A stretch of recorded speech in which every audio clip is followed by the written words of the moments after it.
Hey, what's up, guys? If you're looking for a fast and easy treat, you've come to the right place. Start by adding all the dry ingredients in one bowl. So all-purpose flour, baking powder, baking soda, and salt. It's always the same with me. Separate bowls for the dry and wet ingredients, then bring them together. Take your time whisking it together to make sure all these ingredients are evenly distributed. Before moving on to the wet ingredients, we need to prepare the flax egg. You need to prepare it at least 10 minutes before using so a gel forms, which will help bind the ingredients together like a regular egg would. Just add some water to the ground flax seeds, give it a quick stir, and that's it. While we wait, let's prepare the loaf pan.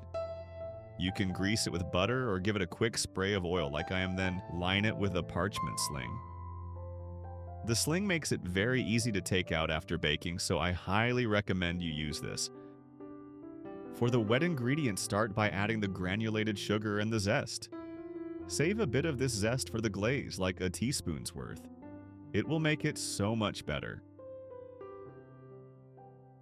This is optional, but if you want to get the most flavor out of the zest, press it together with the sugar using your fingertips. The kitchen will smell amazing as you do this. I always look forward to this part. When it's done, it should be an even color and feel like wet sand. Finish this bowl off with soy milk, a neutral tasting oil. I'm using canola oil today, a splash of vanilla extract, and finally the thickened flax mixture. And if you're enjoying the video, don't forget to like and subscribe. Whisk this well until it's uniform in color. If it looks a little uneven at first, don't worry. Just keep whisking and it'll come together beautifully. For the cranberries, to help prevent them from sinking in the batter, mix some of the dry with them. 1 or 2 teaspoons should do the trick. Now they'll be able to cling better onto the batter.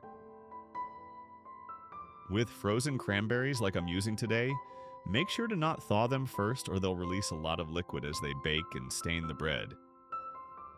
Pour the wet ingredients into the dry and not the other way around unless you want to be in a dust cloud, and mix until almost combined.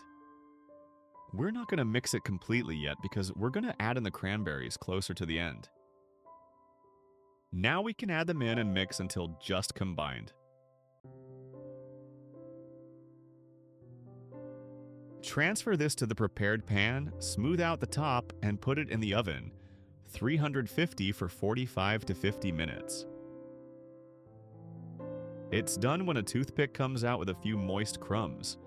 Mine came out perfectly clean, which is fine too, but means it'll be a bit less moist. Let it sit in the pan for 10 minutes for the structure to set. Remove from the pan and place on a wire rack. This is where the parchment sling really comes in handy. Scoot the parchment paper away and let it sit until it's completely cool. And yes, waiting is the hardest step. If it's even still a bit warm, the glaze will melt off. For the glaze, I prefer using freshly squeezed oranges for a more vibrant flavor, but store-bought will work too. Powdered sugar loves to clump up, and those little lumps won't magically disappear once we start mixing, so it's important to sift it first. See how it turns into that fine, fluffy powder? That's just perfect. Add the powdered sugar, orange juice, and reserved zest. Start with 1 tablespoon of juice, and if you want it a bit thinner, add another. Drizzle it on top of the cooled bread.